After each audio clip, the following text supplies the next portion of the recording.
let's look at a speech delivered by a white slaveholder on the banks of the James River in 1712. 68 years before our former slave masters permitted us to join the Christian faith. Listen to what he said. He said, quote, "In my bag, I have a foolproof method of controlling black slaves.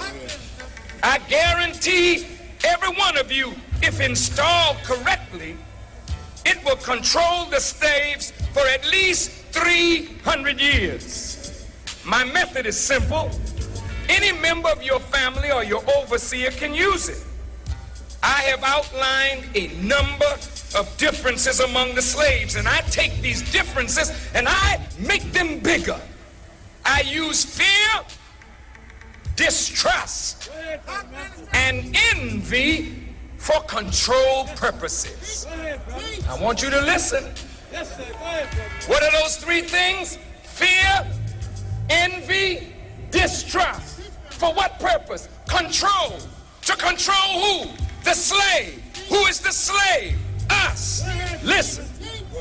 He said, "These methods have worked on my modest plantation in the West Indies, and they will work throughout the South." Now, take this simple little list and think about it. On the top of my list is age, but it's only there because it starts with an A, and the second is color or shade. There's intelligence, sex, size of plantation, status of plantation, attitude of owners, whether the slaves live in the valley or on a hill, north, east, south, or west, have fine hair or coarse hair, or is tall or short. Now that you have a list of differences, I shall give you an outline of action. But before that, I shall assure you that distrust is stronger than trust, and envy is stronger than adulation, respect, or admiration. The black slave, after receiving this indoctrination, shall carry it on and will become self-refueling and self-generating for hundreds of years, maybe thousands of years. Now don't forget, you must pitch the old black male against the young black male, and the young black male against the old black male. You must use the female against the male, and you must use the male against the female. You must use the dark-skinned slave against the light-skinned slave, and the light-skinned slave against the dark-skinned slave. You must also have your white servants and overseers distrust all blacks, but it is necessary that your slaves trust and depend on us. They must love, respect, and trust only us. Gentlemen, these keys are your keys to control. Use them. Never miss an opportunity. And if used intensely for 1 year, the slaves themselves will remain perpetually distrustful. Thank you, gentlemen. End of quote. So spoke Willie Lynch 283 years ago. And so as a consequence, we as a people now have been fractured, divided, and destroyed, filled with fear, distrust, and envy. Therefore, because of fear, envy, and distrust of one another, many of us as leaders, teachers, educators, pastors, and persons are still under the control mechanism of our former slave masters and their children. And now, in spite of all that division, in spite of all that divisiveness, we responded to a call. And look at what is present here today. We have here those brothers with means and those who have no means, those who are light and those who are dark, those who are educated, those who are uneducated, those who are business people, those who don't know anything about business, those who are young, those who are old, those who are scientific, those who know nothing of science, those who are religious and those who are irreligious, those who are Christian, those who are Muslim, those who are Baptist, those who are Methodist, those who are Episcopalian, those of traditional African religion. We got them all here today. Go ahead, brother. And why did we come? We came because we want to move perfect union. And if you notice, the press triggered every one of those divisions. You shouldn't come, you're a Christian, that's a Muslim thing. You shouldn't come, you're too intelligent to follow hate. You shouldn't come. Look at what they did. They excluded women, you see? They played all the cards. They pulled all the strings. Oh, but you better look again, Willie. There's a new black man in America today. A new black woman in America today.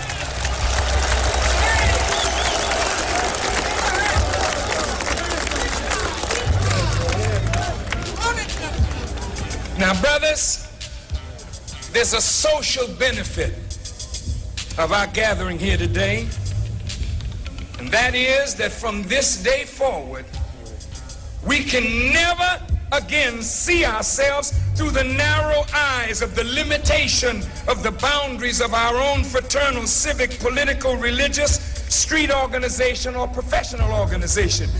We are forced by the magnitude of what we see here today, that whenever you return to your cities and you see a black man, a black woman, don't ask him, what is your social, political, or religious affiliation, or what is your status? Know that he is your brother.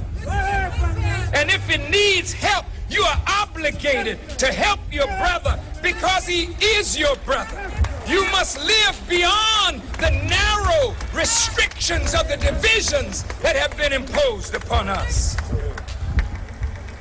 Well, some of us are here because it's history making.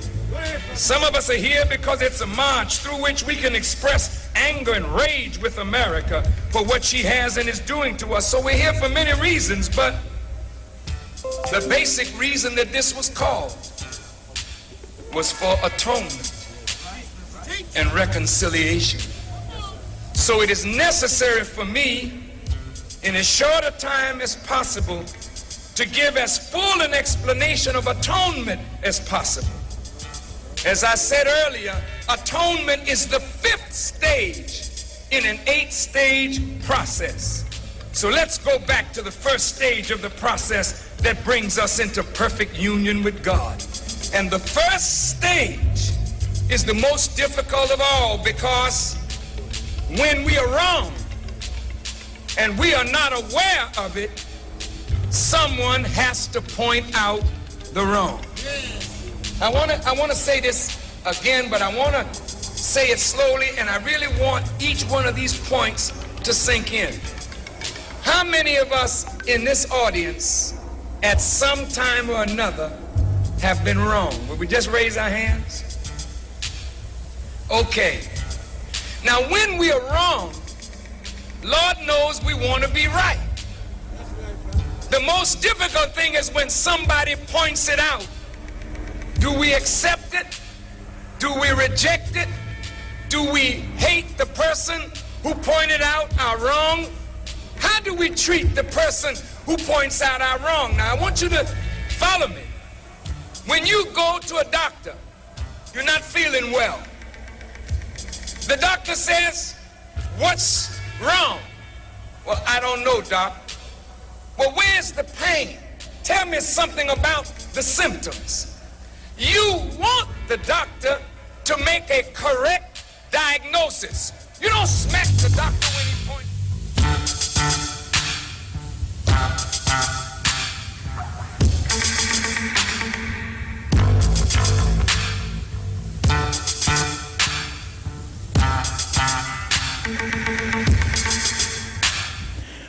Greetings, listeners.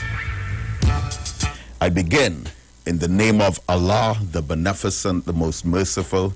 I bear witness that there is but one God. Welcome to the Black Agenda here on the Street 919 FM.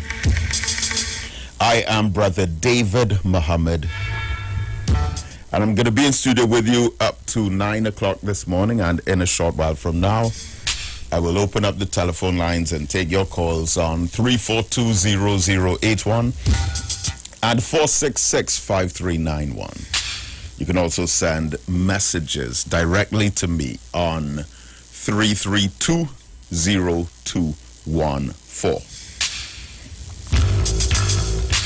And of course, we are streaming live on the Facebook page of the Street 919 FM. So, beloved family, of course, that excerpt that you heard and that you have been hearing at the beginning of this program from the Honorable Minister Louis Farrakhan took place exactly 26 years ago today. The Million Man March, Monday, October the 16th, 1995.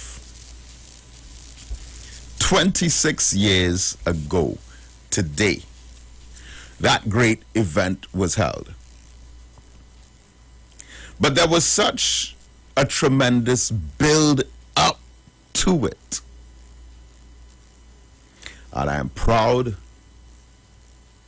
to have been one of those 2 million black men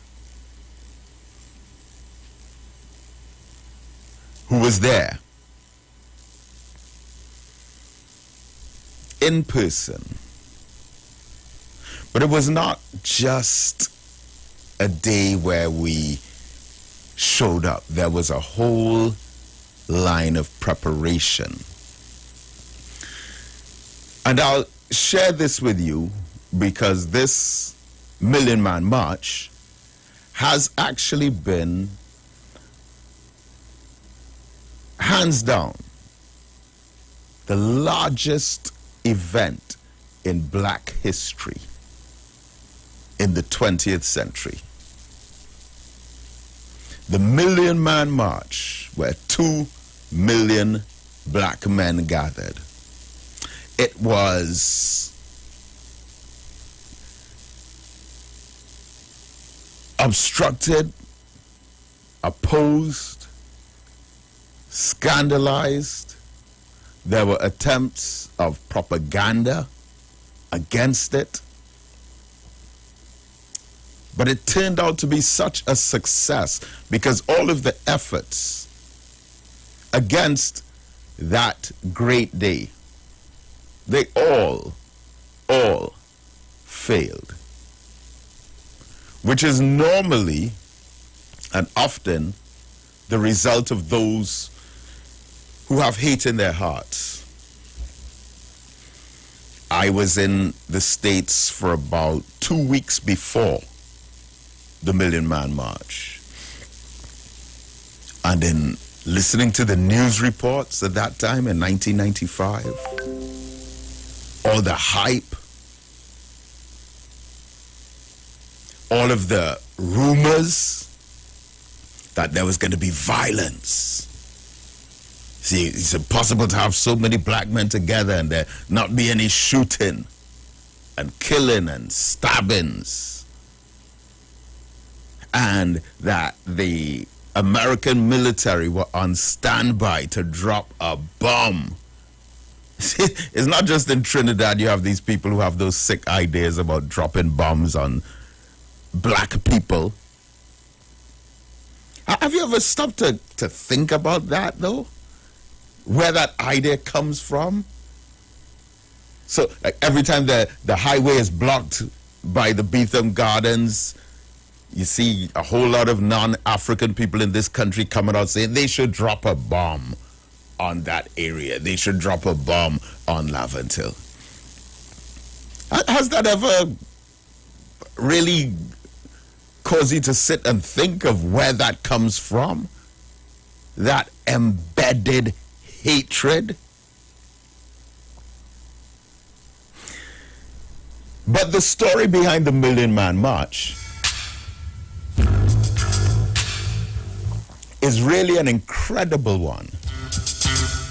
And there have been occasions where I would have spoken about this in the States lecturing.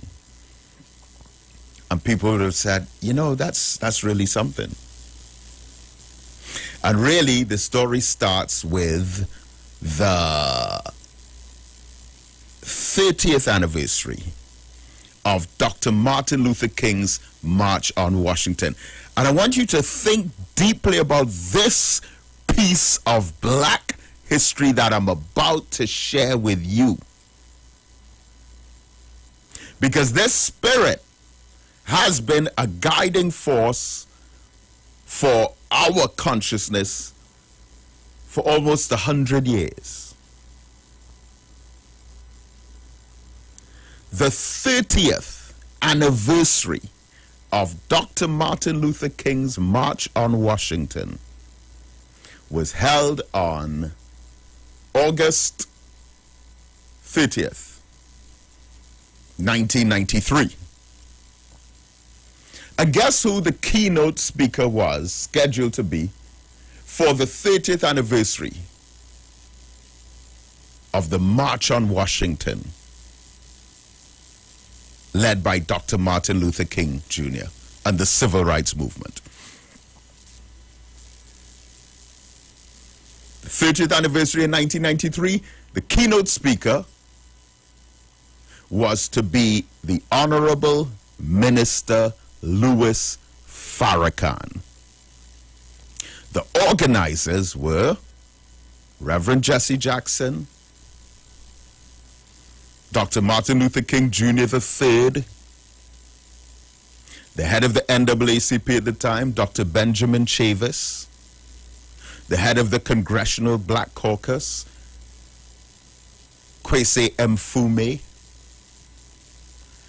United States Black Congresswoman Maxine Waters. All these people came together planning this great march. 30th anniversary, that's a huge thing.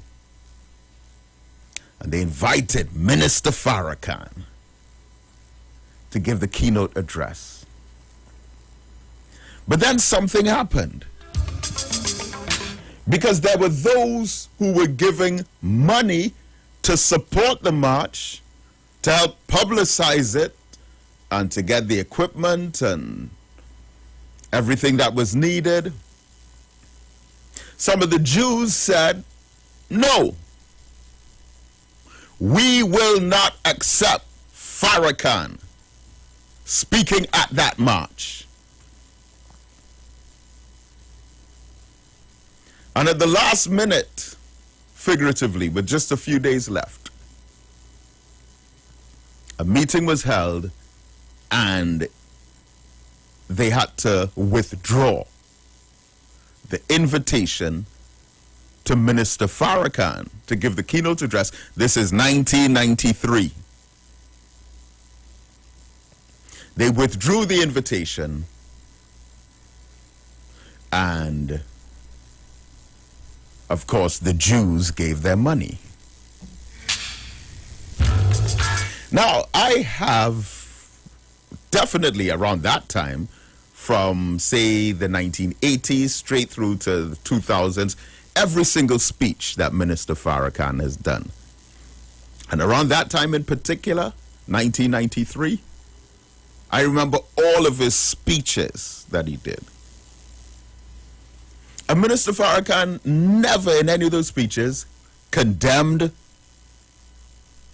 our brothers and sisters, started to beat upon them and drag them down and insult them for what they did. No, he kept his cool. And then about a month later, the Congressional Black Caucus held a reparations panel discussion. And this time, I guess, in the spirit of attempting to repair whatever wounds would have been established between Minister Farrakhan and the civil rights leaders, they invited him to address the reparations summit. This is 1993, September now. And at that panel discussion, when Minister Farrakhan spoke, he then, for the first time, addressed the issue of him being invited to be the keynote speaker of the March on Washington 30th anniversary, and then, because of threats made by the Jews, that they had to withdraw the invitation. And Minister Farrakhan then beat upon them in their faces. And he said, you all, my family, my brothers, my sisters, how can we speak black liberation if we are still under the control of an external enemy who can pick and choose our friends for us? He said, you all are some of the leading black voices in black American politics. You should have had the strength to stand up and say, okay, we might not agree with everything that the minister says, but he is our brother and he speaks on behalf of black liberation for the African community. You should have had the strength to say that. That, okay, so we're Christians and he's a Muslim. Or we believe in social integration. He believes in black nationalism. But he's our brother. And we know that no black man, and not even President Obama, who politically was the most powerful black man ever in America politically. But Obama, with all the power that he had as a president, he in no way could have told the Jewish people, hey, you see that Jewish summit y'all have coming up there? I want you to turn your back on this one here, and I want you to withdraw the invitation to that one over there. Hell no. And you know that. So at that reparations summit in September 1993, Minister Farrakhan said, I will host a march. And that is the real genesis. That is the real genesis of the Million Man March. Now, others pick up the story later on in that same year at the Jacob Javits Center in New York, where Minister Farrakhan was addressing a packed capacity auditorium.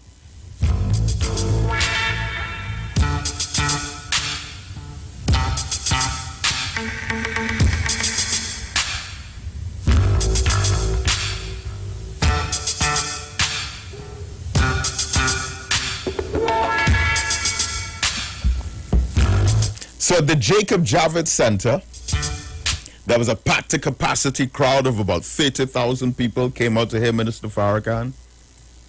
And he said, if I were to come back to New York to speak to men only, he said, brothers, would you come out? Now, some say that was the beginning of the Million Man March. Because when Minister Farrakhan said that to the crowd, said, black men, we need to talk.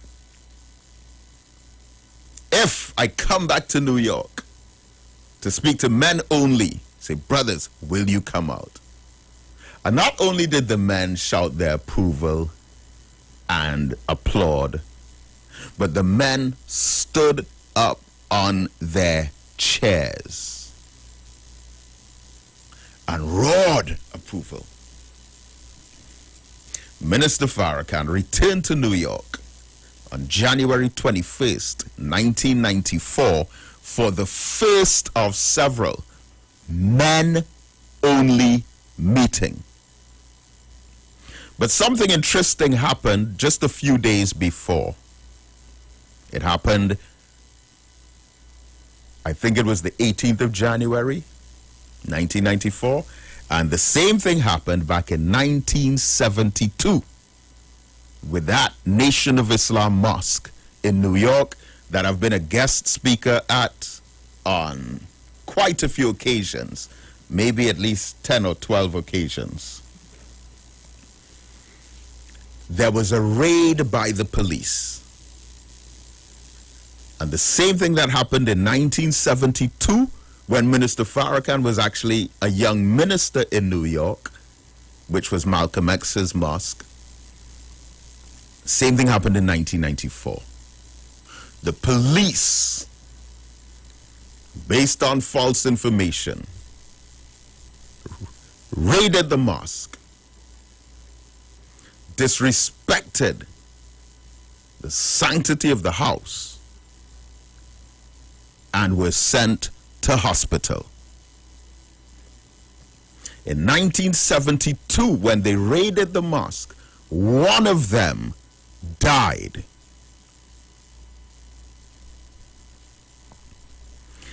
When that happened in 1972, the black community came out in their hundreds in Harlem, New York. And you know who came out on that day too to give support to Minister Farrakhan? Aretha Franklin, the Queen of Soul. And around that time, she had actually, and you know, we have pictures with her, she was very close with the Nation of Islam. I'm sure you all know Kool and the Gang, right? Great R&B group. Who saw us? Kool and the Gang have a string of hits. Kool from Kool and the Gang had joined the Nation of Islam around that time. James Brown's daughter, Karima Muhammad, had joined the Nation of Islam around that time.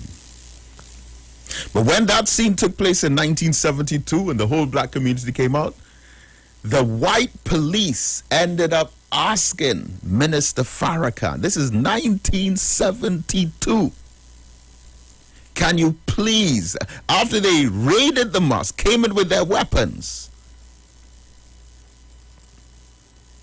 they asked, can you please escort us out? And they had to deal with, of course, it was now a murder scene because someone, not murder, but someone died. One of the white police officers. And Minister Farrakhan said to the police, I give you my word that I will come to the station to discuss this. But this is not happening here right now. And so said, so done. As a man of his word, in the nighttime, he went back to the station to clear that matter up. So that was 1972. And interestingly, something that I only found out about years later, in 1973, the year after, when there was the, I think it was the Attica, not Alcatraz, the Attica State Prison riot with some of the Muslims. They asked Minister Farrakhan to come in and help deal with that situation. That was 1973. Anyway, fast forward to 1994.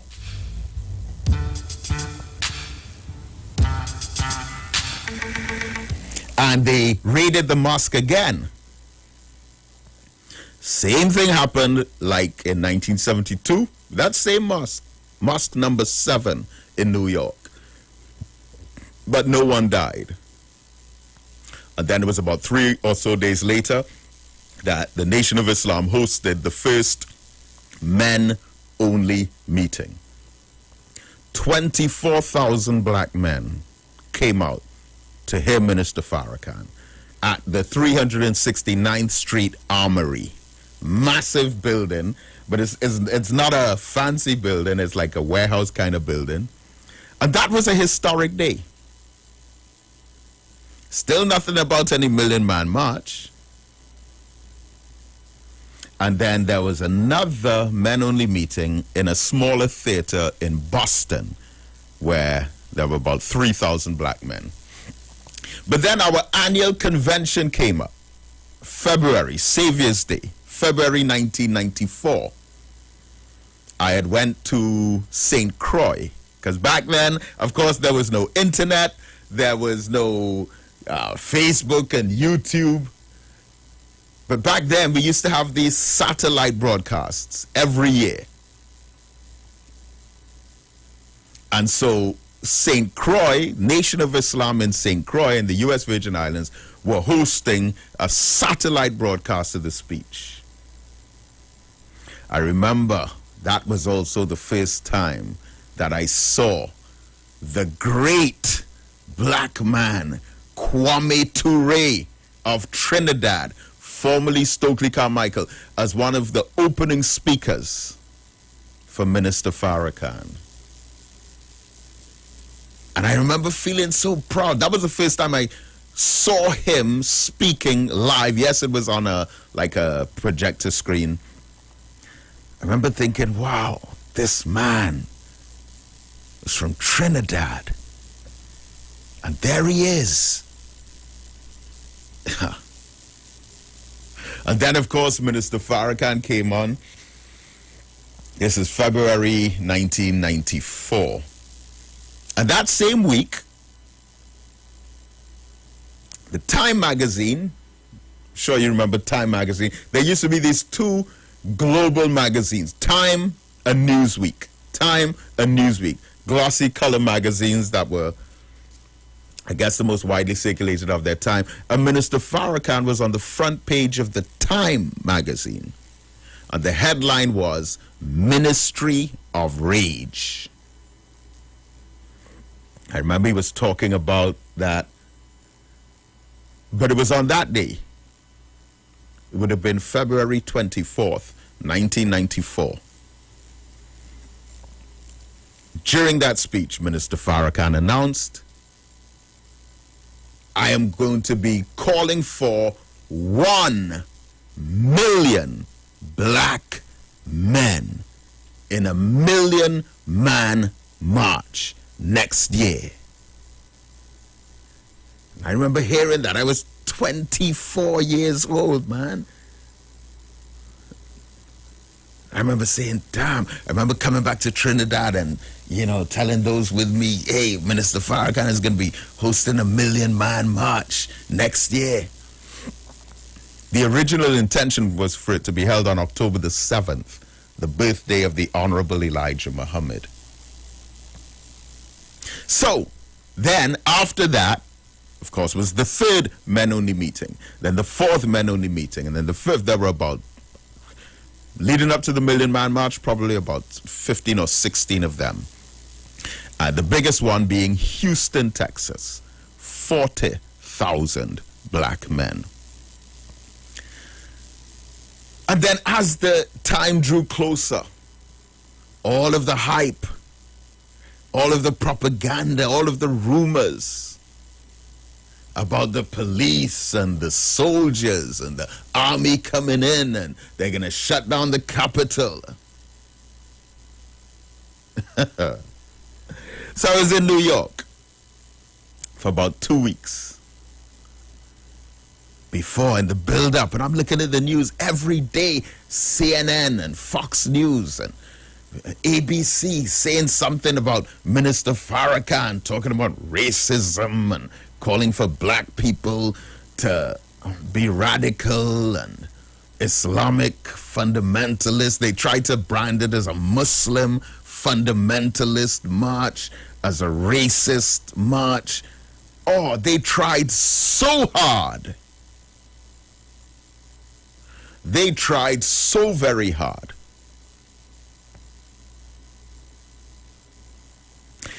But my plan was, because I was staying at an uncle's home in New York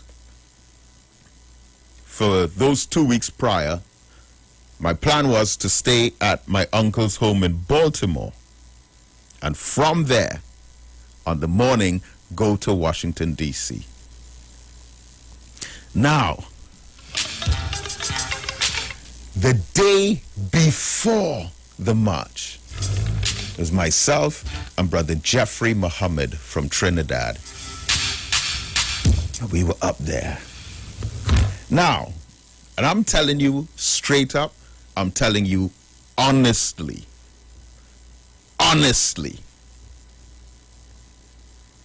we weren't so sure what was going to happen.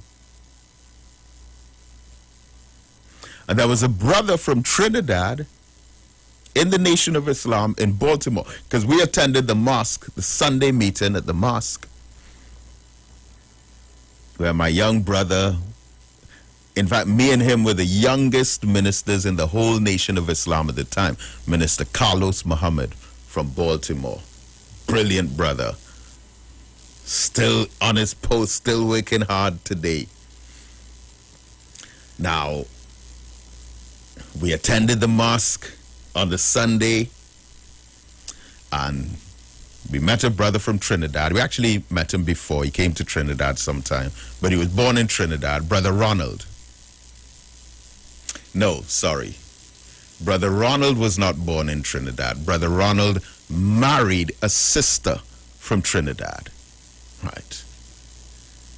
And this is the night before the Million Man March. He invited us to his home, myself and Brother Jeffrey. And I'm telling you, this is 26 years ago. And that meal that we had, it was one of the best meals. Well, a Trinidadian cooked it. It was one of the best meals we had. But you know what we called? If you can find Brother Jeffrey Muhammad this morning in Porter Swing and ask him, that day before the Million Man March, when you and Brother David were guests at Brother Ronald's home in Baltimore, ask him, what did we call that meal? You know what we called it? The Last Supper. Because we were ready to go down there the next morning. And I don't know if the rumors got ahead or what, but we were expecting anything.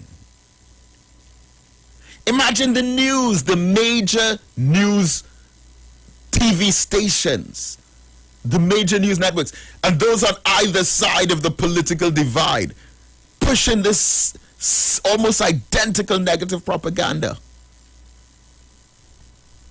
But we don't know what's going to happen at this march. Farrakhan is calling out all these people. There will probably be violence. The police are ready. The army is on standby. And here I am, come all the way from Trinidad to Washington, D.C. to attend this. So we were ready. And when the day came, early that morning, Monday, October the 16th, got up at about 4 o'clock, got ready. My uncle dropped me at the Union Station. The station, I think it's a Penn station in Baltimore, came out to the Union Station. Now, my first impression was that people were going to stay, that people were staying away from the march. You know why? Because that was my first time going to Washington, D.C. I get to Baltimore Station. All right, it's fairly crowded, but it wasn't like jam-packed. Got a train. Took about 40 minutes. Got into Washington, D.C. Union Station. It wasn't, you know, this huge crowd that I expected to see. It wasn't like that. But when I got out the station, crossed the road, and walked towards the Capitol, it was like a sea of black men. It was like an ocean. I'm talking about going up on the Lady Young and looking out. So up on the Lady Young, up on the hill, and you're overlooking Port of Spain, and you're looking out to the sea, and you're actually seeing the horizon, not knowing exactly how far away it is. That is how it looked with just black men. And I felt as if I was dreaming.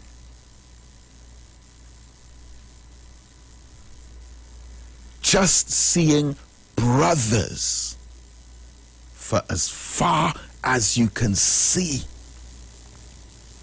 Now, let me tell you something. I was up front for the Million Man March. I was literally in the front row. When Minister Farrakhan was speaking, I was up front. I think Minister Farrakhan started speaking at about 4 p.m. I would have arrived in Washington, D.C. maybe at about 7 a.m.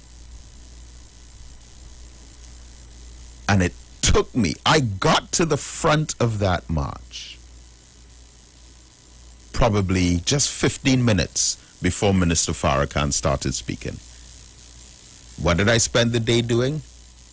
Inching forward for hours. Didn't eat anything. Just spent the day moving through that crowd. When I first got there, I tried to walk around the perimeter, tried to figure out what's the best way to try to get closest to the stage. 2 million black men. 2 million. 1 million were called, but 2 million came. In spite of all of the opposition. And not only that, but you see, in the 8 o'clock hour, I'm going to say something. I'm going to state my political position. Because once again, apparently there's been some confusion over that. So, I'm going to state what my political position is. But there were so many of these politicians. Al Sharpton was one. Baltimore Mayor Kirk Schmoke was one. And a lot of these black politicians who in the weeks leading up to the Million Man March, they condemned it. Oh, it's racist. Oh, it's radical. Oh, it's Islamic. Oh, it's encouraging black men to be militant against the system and all of that junk. But guess what? Minister Farrakhan forgave all of them. All of them. And allowed them to have their spotlight in the sun. All of those who slandered him, bad-talked him, he forgave them. And he said, it's okay. You know, it's all right. You can speak at the march. It's fine. And so said, so done. And when I got back to Baltimore, I'm actually looking for a clip as we speak. But when I got back to Baltimore, I didn't even have to tell my uncle about how it went, because of course it was the whole thing, the whole Million Man March, the entire event was shown live on CNN, live on C-SPAN, live on all of those major networks. They ran the whole thing from morning to the end of Minister Farrakhan's speech.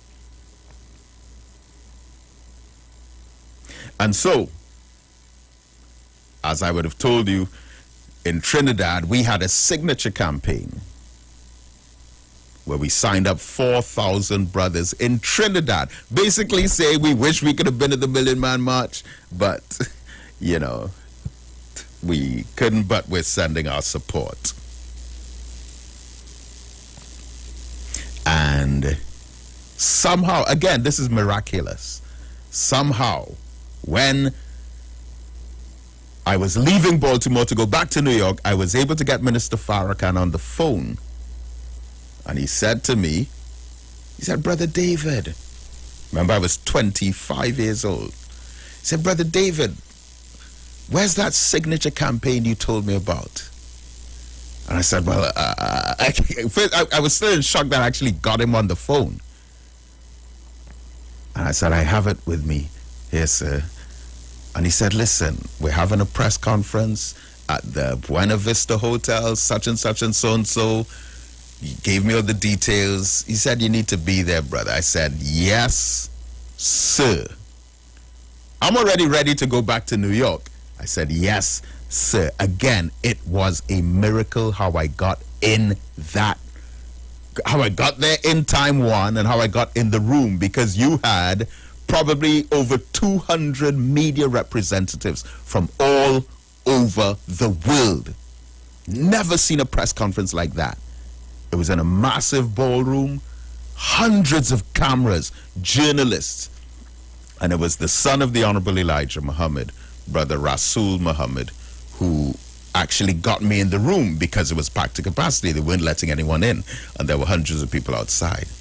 And then in listening to Minister Farrakhan's speech to the press, I heard this said. There was a young brother from Trinidad, Brother Minister David. Where is he? Would you step up here, please, sir? Minister David, our representative on the island of Trinidad in the Caribbean, brought with him a list. How many names are here, sir? 4,000. 4,000. They signed up 4,000 men that said they support the Million Man March in the island of Trinidad.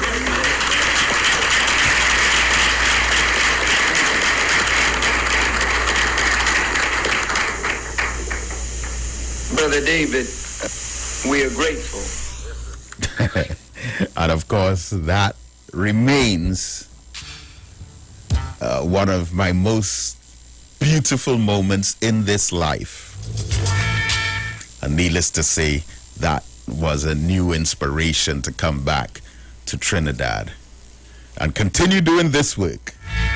All right, we'll be back for the 8 o'clock hour. Stay with us. Don't go away.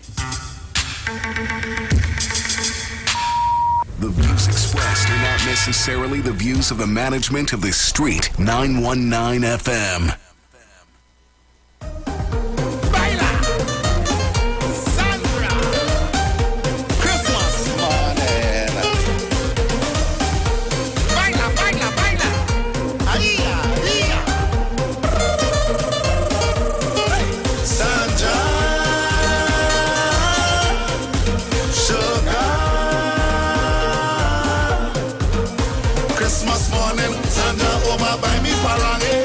She want wine on Christmas time. Hey, Christmas morning, Sandra over by me parang. Hey, she says she want wine on Christmas time. Hey, sorry, she don't want that. Rum, she don't want that. Turkey, she don't want that. Ham, she don't want that. Pasta, she don't want none. She don't want that. She say, give me the wine, Christmas time. Give me the wine, so I give she the wine.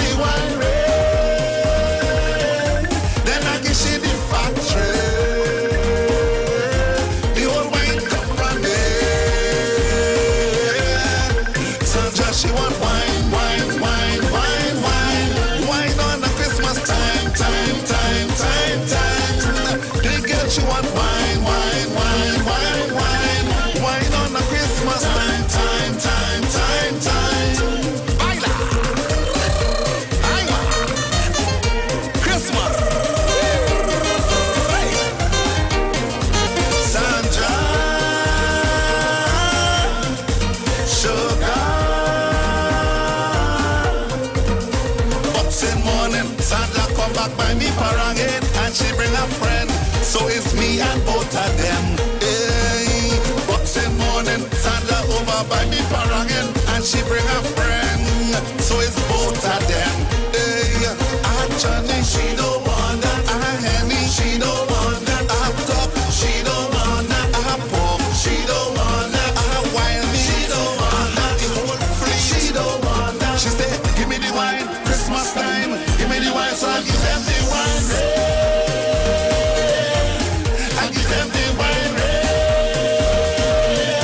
Man, I give them the factory. The whole wine company.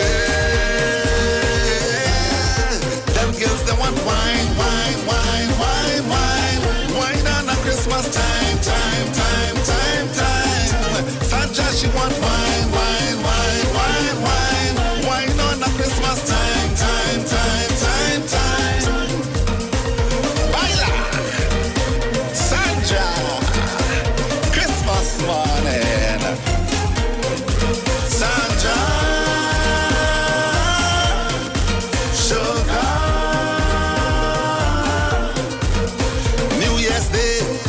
And the friend come back by me with a parang band, only paraman woman. Hey, New Year's Day, Sandra and the friend come back by me. They bring a parang band with only paraman woman.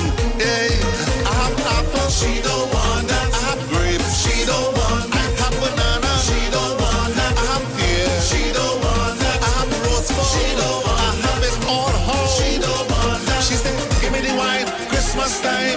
Give me the wine, so I give she the wine. I give she the wine. Man, I give she the factory. The old wine company. Them girls, they want wine, wine, wine, wine, wine. Wine on the Christmas time, time, time, time, time. Sandra, she want wine, wine, wine, wine, wine.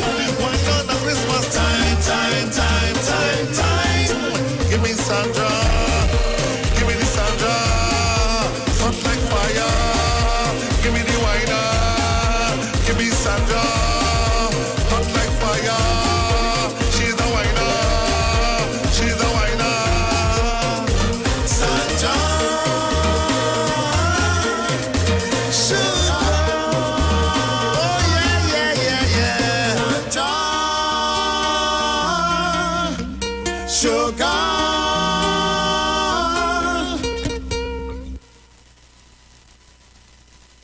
Looking for a safe and relaxed professional massage therapist and nutritionist? Look no further. Nature's Touch with Empress Judy and Associates offers a natural approach to better health. Treat yourself to a professional massage therapy and nutrition advice in a safe and relaxed atmosphere. Rejuvenate your body, mind, and soul at Nature's Touch Therapy. For an appointment, please call or WhatsApp 1-868-398-8282 or visit our Facebook page. Remember, your health is our responsibility at Nature's Touch. Every Saturday during Calypso History Month, we'll highlight a different form of the art form while liming with the live wire from 5 to 7 p.m. This week, humorous Kaisu, and for the first time, we spotlight two artists, the mighty Spoiler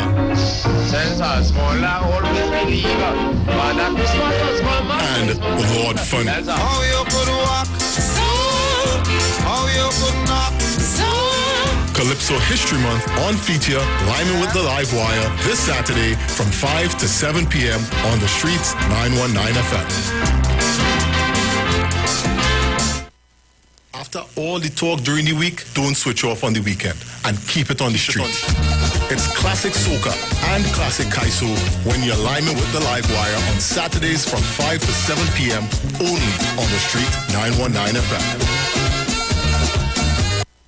What is Apex? It is the pinnacle of high-performance vision through a lens. It's clarity, no matter what angle you look at. It's comfort, no matter what you do all day, every day.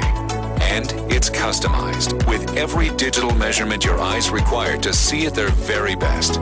Apex Digital Lenses by Value Optical, the ultimate lens design for your eyes. Value Optical, expert care for your eyes.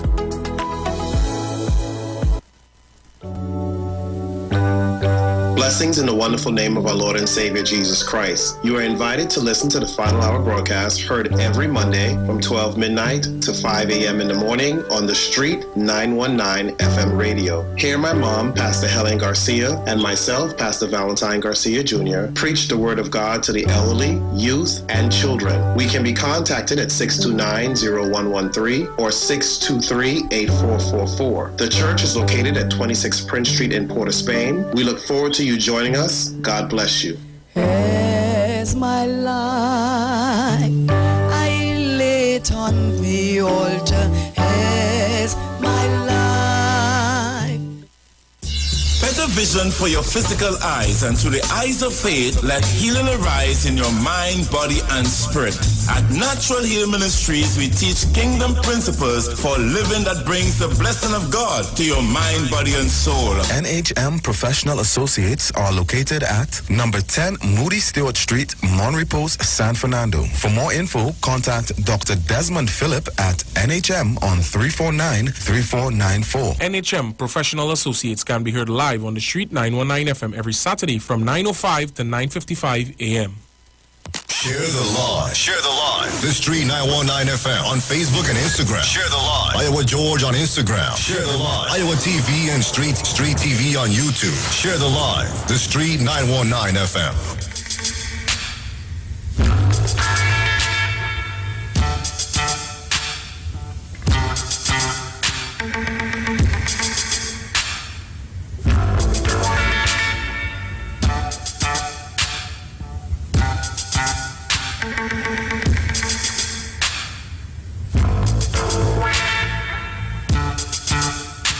Brotherhood is required.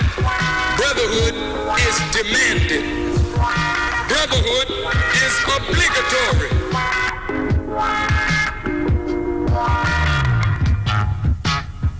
Black man, get up. Black man, stand up. Black man, you better listen. So there's a need for brotherhood. Black man, get up. Black man, stand up. Black man, you better listen.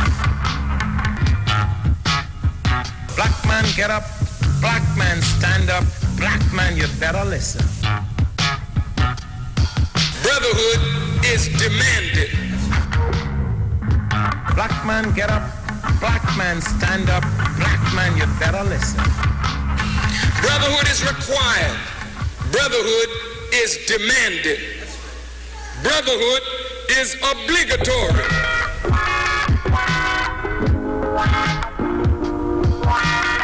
Brotherhood is essential, it is urgent, and it is compulsory.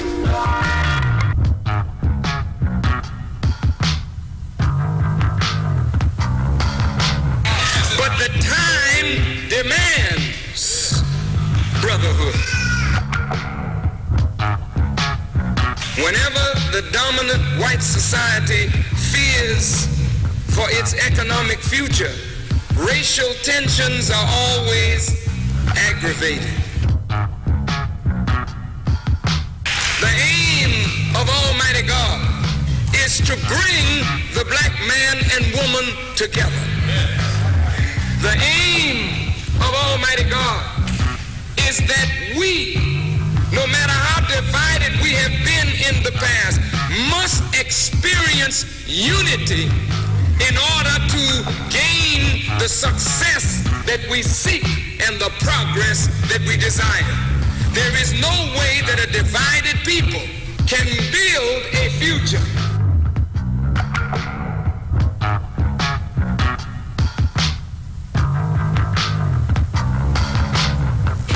Brotherhood is required. Brotherhood is demanded. So there's a need for brotherhood.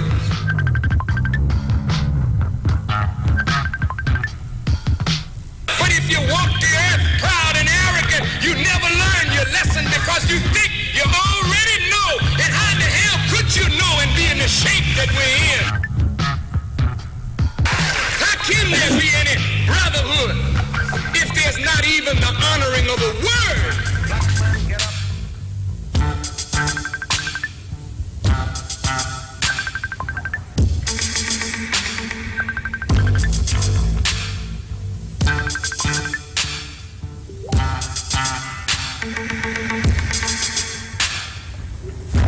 Welcome back and welcome to the second hour of the Black Agenda. Yes, I know I have not opened the lines as yet, and today is a very special day, very important day, 26th anniversary of the Million Man March.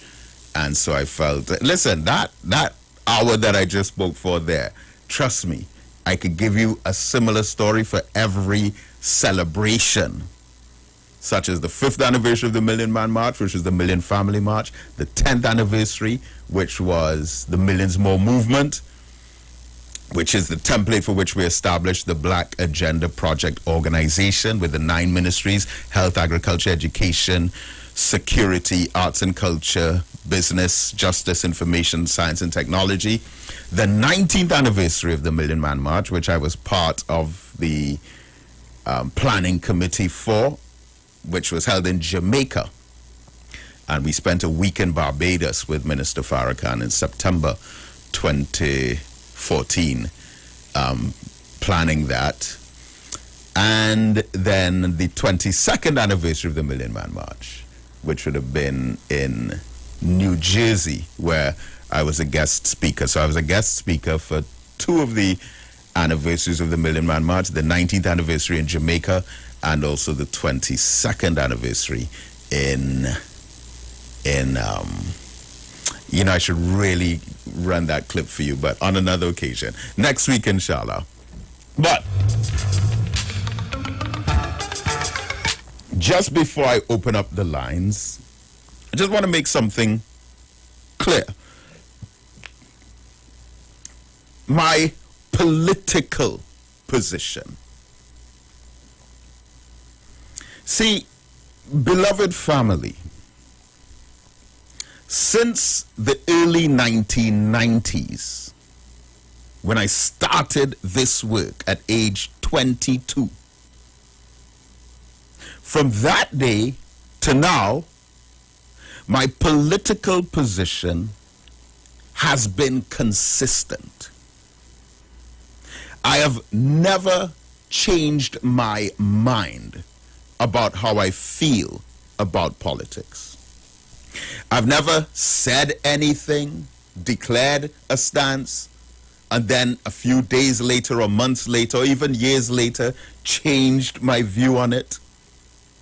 I never said anything back then that I'm not saying now. My perspective has been consistent. What has changed is the different governments that have been in office. But my message hasn't changed. Many of you change party today, support another party at another time, or many people condemn one policy because one party is in office, but when the other one comes in office and the exact same policy is presented again, they are against it or for it, changing their view. I have never done that.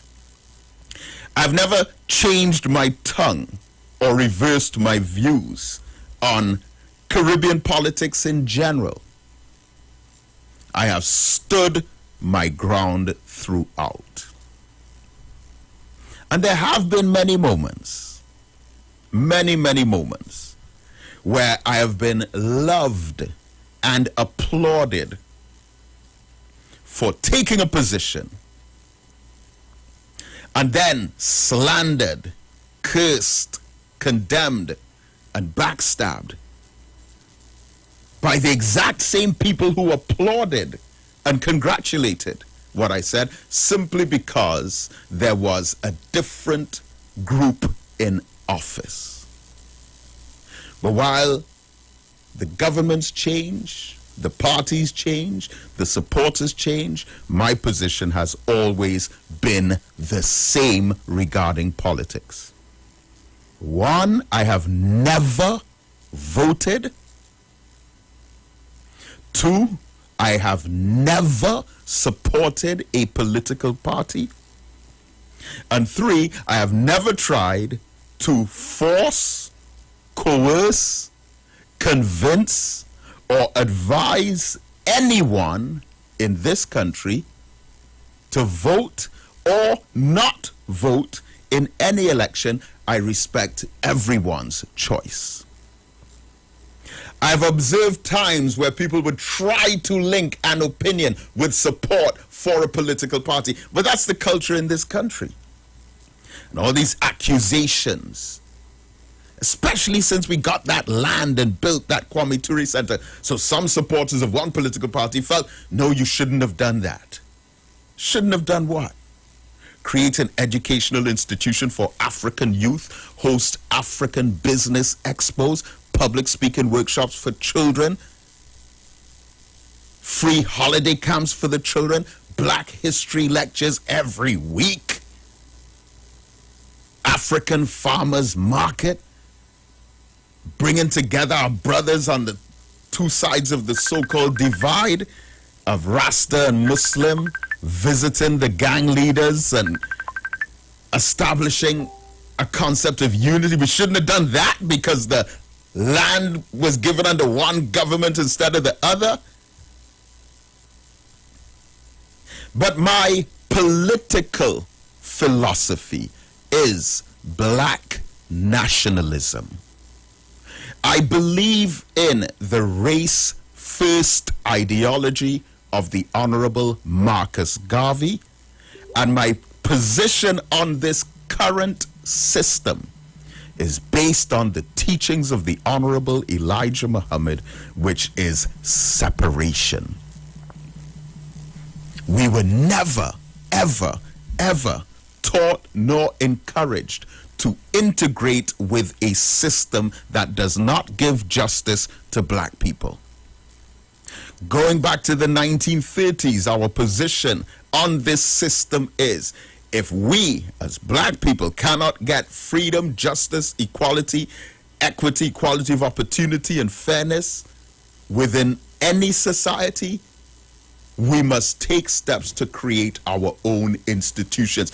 If they don't want to let us in their hotels and restaurants and schools, we must build our own. We must never go begging, asking, knocking on any door of anyone who does not want our presence. We must be independent, self-respecting black people. Now, my belief is that this system is not working for our people. That is my view. Again, I have said this in the early 1990s. Since the mid-1990s, I've been saying, in this country, I see there are two main political parties. One is Indian-based. The other is African-based. The Indian-based party empowers Indian people. But the African-based party empowers Syrians, whites, and Chinese. Neither party, in my humble judgment, makes the empowerment of African people a first priority. What makes it even worse is that it is African people on both sides of the two major political parties who find themselves embroiled in the most bitter enmity and conflict between each other for these two parties. So again, one party empowers Indians, the other party empowers Syrians, whites, and Chinese. But the Africans in both of them are at each other's throats, slandering each other, fighting each other, pulling each other down in this vicious, malicious onslaught of self-hatred and anger and bitterness. How on earth do you expect me as a conscious black man to attach myself to that? Now, I will admit to you that more of my people are in one of the political parties, clearly the African-based political party. But I would sooner be in camaraderie with my African brothers and sisters in the non-African party than with the non-African Africans in the African-based party. Because my black nationalist political philosophy ignores whether you are UNC or PNM or ILP or PDP. My black nationalist political philosophy, from a political perspective, sees African first. So whether you're on one side or the other side, I'm not defining you by that. And all of those who have invested a lot of energy to attack me or try to destroy what I'm doing or to discredit it, there's nothing. Listen, I'm a student of the Honorable Minister Louis Farrakhan.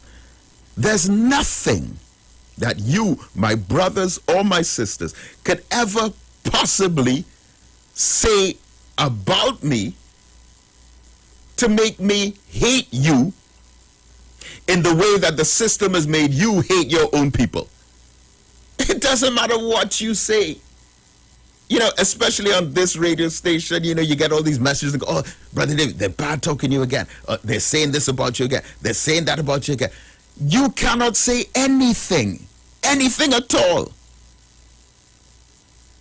as an African, to make me hate you in the same way that the system has made you hate some of your own people. So I see my African brothers and sisters in the two major political parties and outside of the two major political parties, in my faith or other faiths, even speaking my language or other languages, from whatever background. The Honorable Elijah Muhammad taught us that based on our historical experiences and the genocide and torture and mass murder against us, and by us being taken out of the motherland of Africa and being brought over here, that we are God's chosen people to be elevated. What kind of soldier can I be in that cause if I make you my enemy because of something that you said? Not at all. So, my message has stayed the same. Sometimes you love it, depending on who's in office. Sometimes you hate it. And when the party you don't like is in office, you say, go, Brother David, say it. Speak the truth about the system. And then when they go out and the party that you like comes in, oh, how dare you say that about the system? We have to silence that voice. No, you can say what you want, beloved. I don't believe in this system. I believe in an Islamic economy based on the principles of encouraging trade, discouraging the hoarding of wealth, outlawing interest, removing any system that does not encourage the equitable distribution of the resources of the state. I believe that any such system should be dismantled. But I'm not going to knock on the door begging to be accepted by that system. We believe in separation from evil.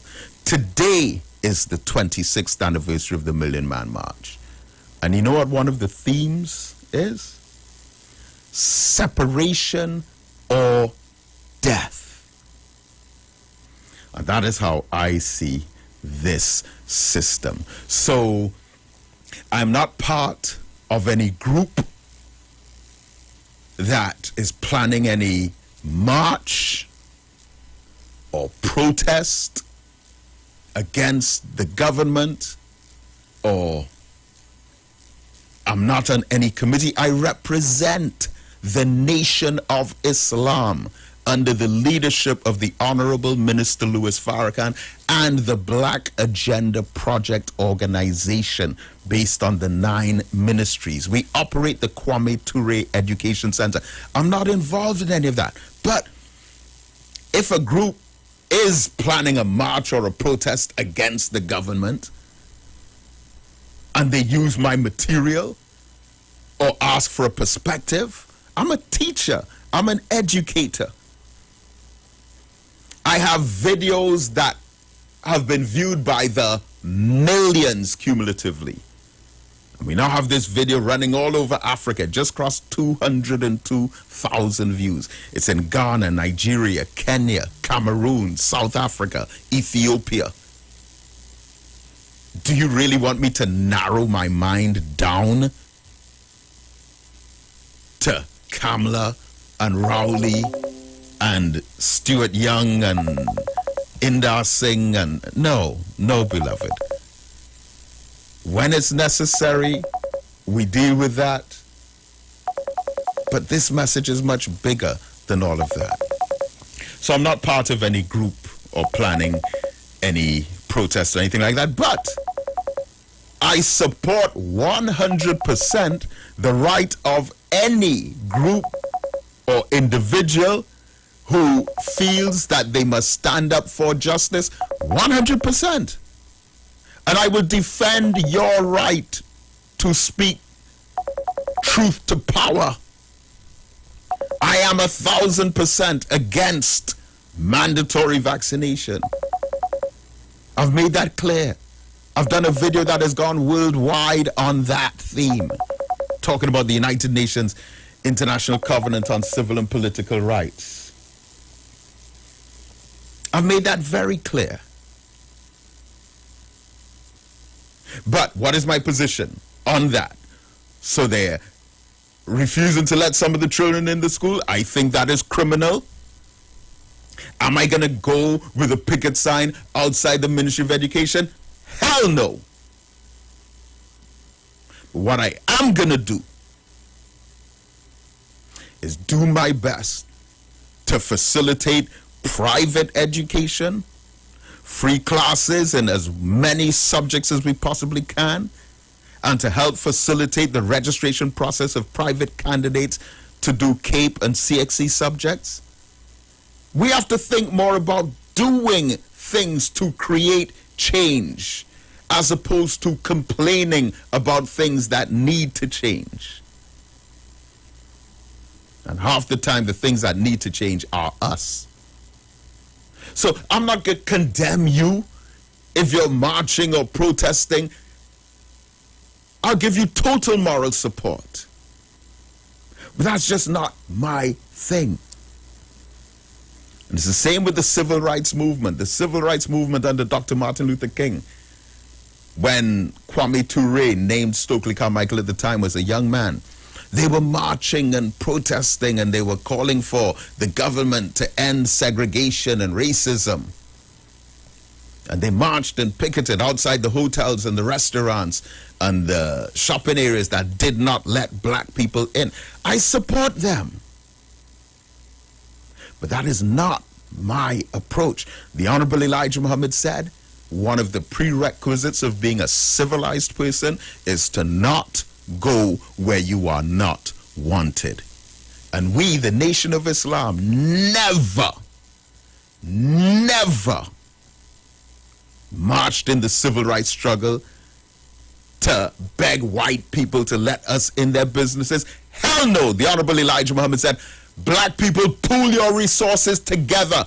Build your own restaurants. Build your own bakeries. Build your own supermarkets. Build your own businesses and support black business.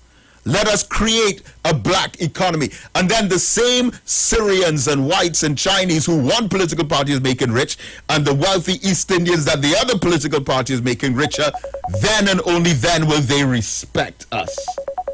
But how long are you going to continue on that line? Again, if that's your choice, fine. Fine. I respect your choice. But that is not mine. I'm not part of any of that. But any of my people, regardless of which political party they're in or not in, regardless, I would give them my brotherhood. And I've never, ever, because of anything that anyone has said about me or even done against me, and I can line up so many of them, but I've never said, oh, you attack me, I'm gonna attack you. And you know what I'm saying is true. You have never heard me switch on this microphone and attack any of my people. The Honorable Minister Louis Farrakhan said, our rostrum at the Nation of Islam was not constructed to bring down our own people. It is this system and what it does to us and how it divides and rules and conquers us and how it has us at each other's throats for others. That is what I condemn. But it is black first. You may disagree. That's fine. That's your choice. That's your business. But when it comes to David Muhammad, my political philosophy is black nationalism. That means that African people must come together in all of those constructive social efforts and projects and build one another up with strength. And as far as the current system is concerned, my political position to this system is separation.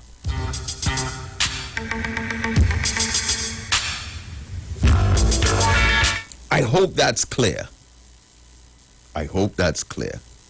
Because over the years, you say one thing, aha, he's PNM, aha, he's UNC, aha, he's ILP or PDP. Fine. You can say what you wish, but my truth has been consistent. All right, 342-0081-466-5391. I've probably broken a record this morning for the least amount of time because, but I will, inshallah, make it up to you. Okay? So it is 8:29. Let's go. Let's see how much we can do. Caller, good morning. Blessed Brother David, you could take about time with all your healthy too. You was showing you. Oh, Lord. Lightning, but listen to how we're going this morning. When the Europeans came to Africa, whether as explorer or administrator, educator or missionary, trader or mine manager, he brought with him certain assumptions about the superiority of European civilization, combined usually with a contempt for the cultures he found. These cultures he considered barbarous and uninteresting. Furthermore, he tended to feel he had a civilizing mission, which in fact meant a westernizing mission, and most often a Christianizing mission. The European displayed this attitude to all those Africans with whom he came in contact, often quoting it with paternalist concern for the welfare of the individual African. Although the attitude was a general one directed at all Africans, Europeans tended to direct special attention to a small group to whom they offered Western education and training. They used these persons as their assistants in bureaus and in trade and in dispensaries. You hear the last one, eh? They considered these persons as a transmission belt, perhaps a multiplying factor of Western civilization to what was called the natives. The European education of this small elite emphasized heavily this belief in the barbarity of African customs and culture. The Europeans insisted that this elite renounce all connection, you hear that, with paganism and tradition and accept the total validity of European culture. They thus bred a generation of educated Africans who at least partially renounce their past. You hear that, Brother David? This is going on right now. You see, we still hold on to the coattail of the Europeans who enslaved us. They could say what they want. This is going on. Well, brother, let me, and gosh, I don't know. exactly how they're managing the censorship, because I keep getting different conflicting details. But there was a meeting with President Joe Biden and leaders of CARICOM governments, where among a list of items that were summarized, it was agreed that the United States will spend $300 million US to combat the hesitancy. Now, if you're hesitant about something, that means you're reluctant or unwilling to participate in it based on your perception of it. That is a frame of mind. Hold on. The United States government here has said that they are spending $300 million US in the Caribbean to change people's minds about something that they have an opinion on. That does not sound good. Why not $300 million in infrastructure? Roads, bridges, power plants, buildings, medicine, food, clothing, shelter, on changing how people think about the topic? That is not the interest. That is not the interest of that as I said, the United Nations. The whole agenda is trying to get population control. And as we still made it, America spent nearly $1 trillion in military equipment. Waiting that for is to kill people, bomb people out of existence. Thank you very much. Thank you, my brother.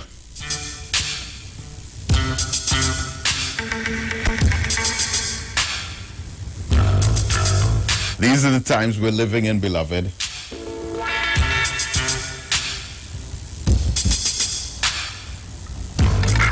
Caller, good morning. Good morning, my brother. Greetings.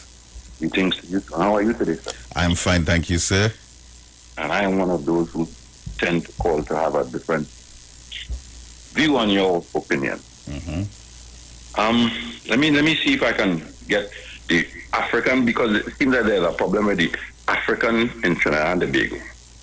And let me point out to you. You see, under the Basil Pandey, and please allow me, under the Basil Pandey administration, we had a lady that was a Baptist and joined the party and pulled a section of the African people behind a political institution.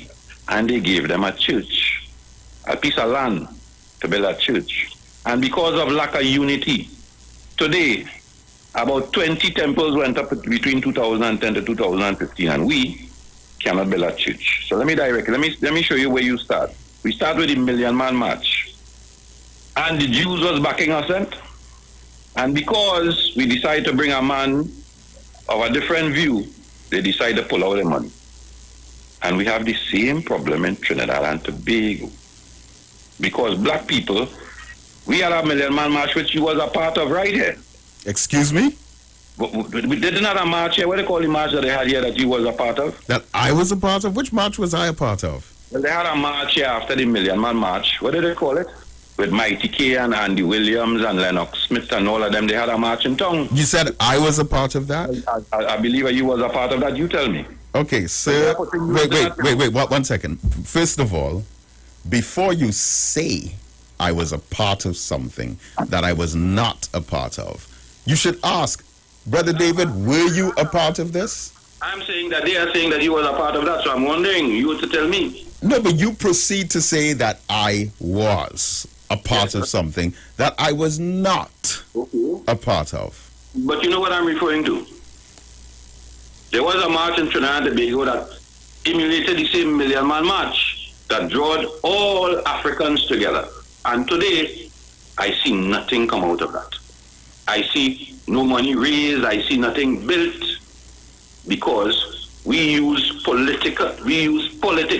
All right, but I just confirmed with you that I was not a part of that. I heard you. Right. So I'm beyond that. I'm stating that there is a group of black people come together again to tell me they're forming something of a Million Man March, and they were also on the same level When they got there, at the end of it, they joined another political institution of another race and still trying to get me to come along. And let me point out to you, as I pointed out to you last week, the race that they are talking about in Trinidad and Tobago said to the white men then that we were becoming independent of. If these people get in power, they're going to trample we. But today, you tell us the same people that are supposed to trample them, help them, and they are millionaires.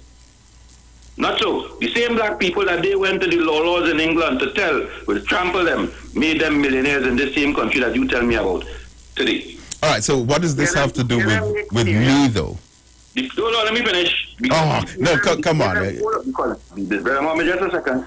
The PNM made Syrian because the PNM was the longest reigning in government. So we had whites, Syrian, Indians, and Chinese. They became wealthy under the said PNM.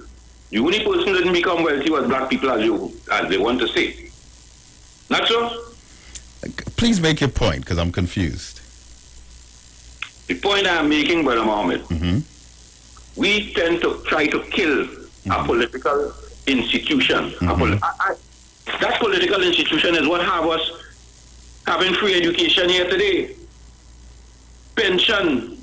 We still collect a pension. We talk about the system. The British system that has been gone. You are educator, so you can educate young black people today. That system has gone. We have to change our direction. Okay. But one second. I am not interested in changing anyone's view, in telling anyone that they should or should not vote or not vote or support a party. I have my program. I have my opinion. I'm talking about but why are you bringing all of these things up that have nothing to do with me? It's like you're trying to force an attachment of me to what I'm not involved with. All right, last point. Go on. Finish it. No, brother, I'm missing the point. What I'm saying to you is that so far, your institution has not been able to pull, whether I'm a Baptist, an Anglican, a Catholic, pull our black people together because we tried it already with the march and nothing came out of it. All right. I don't know what you're suggesting, whether I should... Okay, thank you so much for your call.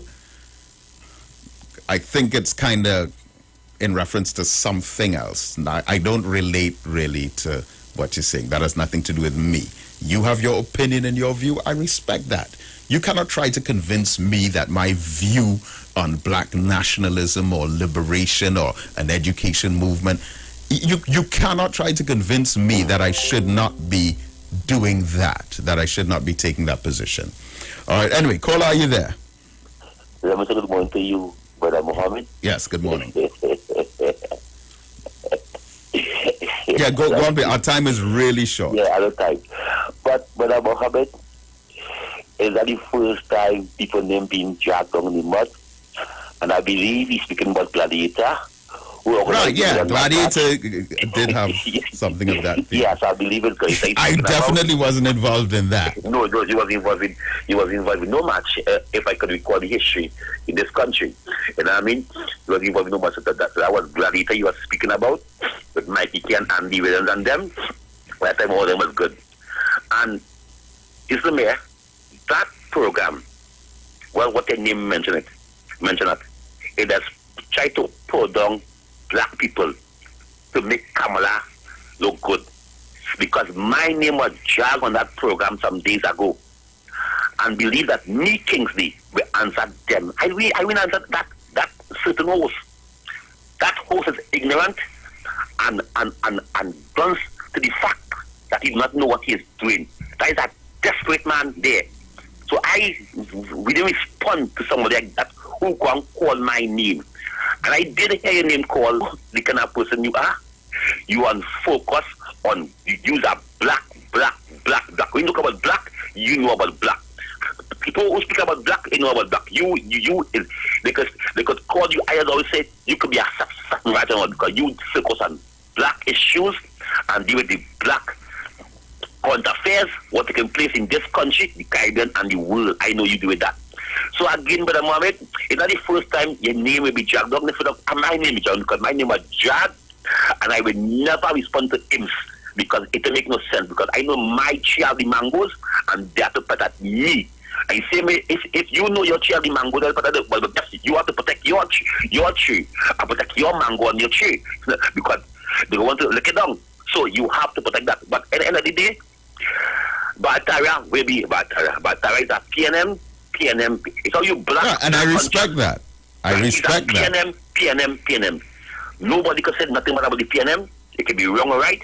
His duty is to show that this Eric Williams, what Eric Williams do, and who teach African people teach who, and who think that Batara. So it can't ready that Batara. So I advise this. When Batara calling, leave him like them make a contribution and let them go away. Because to argue with somebody who don't believe in something already, it's hard to make them change that age. So again, by my bit, I thank you very much. I've been listening in and out, but wow, the black people, we didn't wake up. We will continue with this thing until we dead. Like we do want something in long back in the days that we have to be in this position today. Thank you very much. Thank you. The same way I respect if you choose to support PNM or UNC or PDP or whoever it may be, respect my black nationalism. It's simple. Mutual respect. Caller, good morning. Assalamu alaikum. Walaikum salam. Can I still in my brother David? We have 1 hour on the program to get some message out there to African conscious people. And brother, it has hurt my feelings when I see where they're going with it. Anyway, what I want to say to the sister from Bataria. Sister, here what happened? We have already met. We have met on a level of consciousness where our ancestors have taken us. That is why we can communicate at this level. All Africans who are at this level of consciousness. We met already here, as what is the merchant said, you understand, and when the darkness gathers, you understand, we sit around a fire, thinking of the greatness and bravery of our ancestors. So even though you already saw my face, because of that level of consciousness that we have met at, you understand, sister?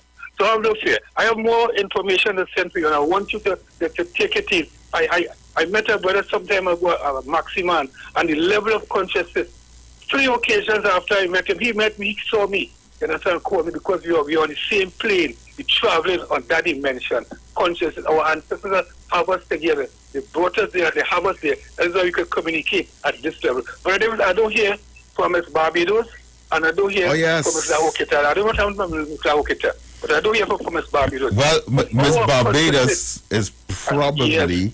We have to keep this, Brother David, this half an hour, what we want to get out to our people. We have to get it. Brother David, I know you would know about Henrietta Lacks.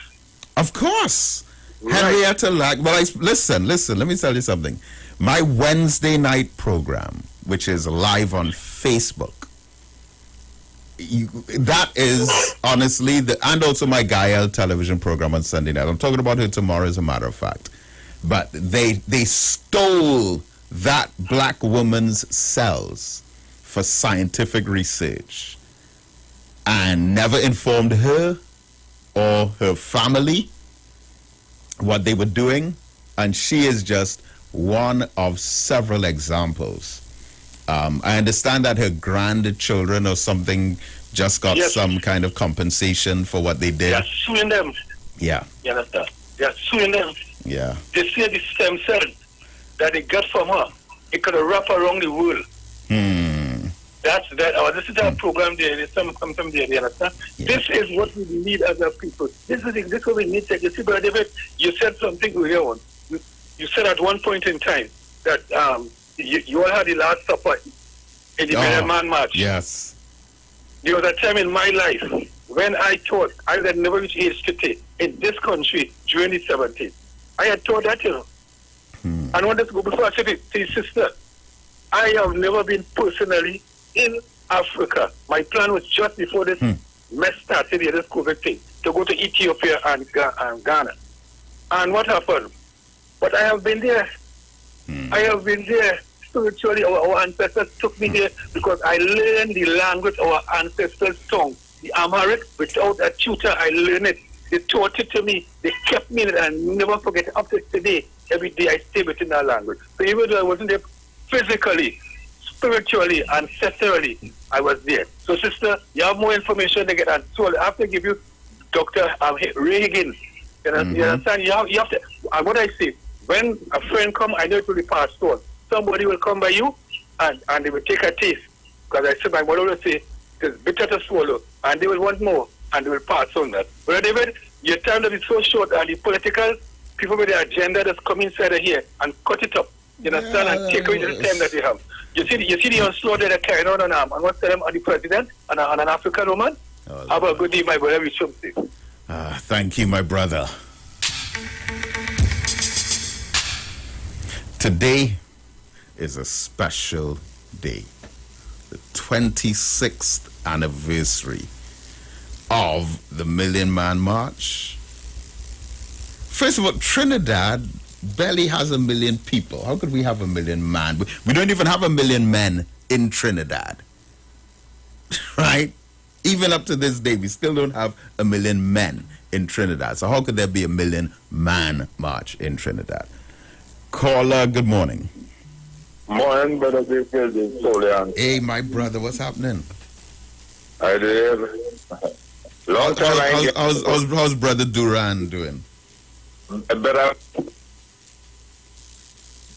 How is you? Brother Duran. Brother Duran. I'm too conscious of who you're talking about, man.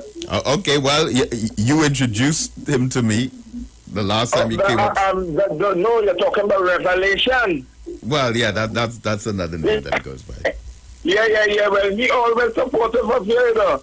But he always supportive of you with us. Do little thing in the ghetto, you know, he's a singer with us. Do little thing now. But Brother David, let me tell you something. He is about the same idea I have towards dealing with you from since a long time, Brother David. We could form a spiritual revolution against principality and spiritual wickedness. Everything gone so highly spiritual that the white man realize we are, we as a people, more of the nature of the spirit. Every single thing we used to be talking about on your program, I've seen it on documentary. They're making scores of documentary, and they're trying to take over the knowledge of the new frontier. You see, as always say, we're going in a place where man has never been before. All the documentaries and them based around that, and they have all kind of assumption where they believe. No, they can't come to the concrete foundation of the government of God and the principles of the original humanity. They're kind of confusing it, but they're dealing around it better. We could still do something. It's nothing about black people who better than who and who bigger than who and what. It has nothing about religion, nothing about who better than who. Let me take over the earth with the truth, the knowledge of truth. It has to deal with that oneness of the cosmos, that oneness of Mother Nature. Look what they're trying to do right now, Brother David. You know what they're doing? That's why I used to be saying they're using environmental destruction speech. Like the Pope have a conference from last month, it finished this month. That is, they're making all the world leaders sign an agreement to reduce the Earth's population because they believe global warming is overpopulation, which is a lie, Brother David. Let we market the truth globally and start the government of God, the revolution against principality and spiritual wickedness. They're afraid that we've taken the earth back in one, Brother David. We've taken the earth back to more. Just let me join them, man. Let me join the guy. Nothing to do with nobody better than nobody. Nobody better than nobody. We're talking about the white man himself right now looking for somebody to save them from themselves. Brother David, you listen, anytime you're ready for it, I'm bringing up Revs and coming and we're starting some kind of discussion. But you see, coming up there, I used to come up there. And I noticed we in the background there and we just in the back. And it has a speaker, he talking, and I bubbling over with knowledge and truth and the government of God and, you know, revolution. I bubbling up and we have to sit down and wait and have one man talking there, and a long time I used to give me the mic to share ideas. That's what I want to do, but I even me boasting about myself more than nobody. But you see the original humanity where I was talking about all along the line, it has a million videos on that. right? And look at trying to do something on the internet called Humanity and Its Origin by Owen Julian. I want listeners to hear about it. It's leading up to the government of God to take over principality and spiritual wickedness, master ancient Babylon. All right. Thanks a lot, Soul Giants. But our clock is on. Caller, good morning. Good morning. Good morning to you, sir. This is Dr. Mohammed. Yes, sir. Dr. Mohammed, this is one brotherhood. How are you doing? Happy to be alive. It's a long time in coming. Yes, sir. As you could realize, I'm away from the system now. You could realize that. And what you to call this program this morning, while you were talking about Million Man March, and that's 26 years, it takes me right back. I'm not hearing you clearly. You getting me now? Right. Yes, I am. Yes. When you started your movement very early o'clock, I remember in San Fernando with Brother Brent and those guys from Gasparillo. Yep. And when we started with you, it was in the initial stage. I remember we had one meeting in the Gasparillo Composite School. Right. I remember you at, help me, that place, in the bowl in San Fernando. Naprimo Bowl, yeah. Right, you had a meeting in Tabakit Composite. Yes, you that's had right. a meeting in Hatbargen. Yes. And I remember in the initial stage, in talking to you, I got a deja vu. I remember I was one of the persons, early o'clock, I would have signed that petition. Yes. I remember when Farrakhan came in Jean Pierre Complex. Yes. We were hot and sweaty with you then. I tried to get in because I wanted to go back to the editorial. And this is where I was really, when you were young, you were living all over. Still young. And I remember then I was working in Petrotrin on contracts and stuff. Right. And a brother had a book. And the book was the history which had never been told. And at that time, brothers were thirsty and eager for black information. And there and then, you talking about 26 years ago. Yep. And on the nightly program, I was one of the staples on your program. Yeah. Yes. And so that is why I called, because I am away from radio and everything now, but I wanted to touch. Yeah, but listen, I plead with you to call in next week. This is where I have to leave it for today, but assalamu alaikum. The views expressed are not necessarily the views of the management of the Street 919 FM. Simpsons Memorial Limited, number 63 Eastern Main Road, Laventille. Internationally accredited funeral directors and embalmers. A full-service funeral home serving families of Trinidad and Tobago and internationally since 1945. At Simpsons Memorial Limited, we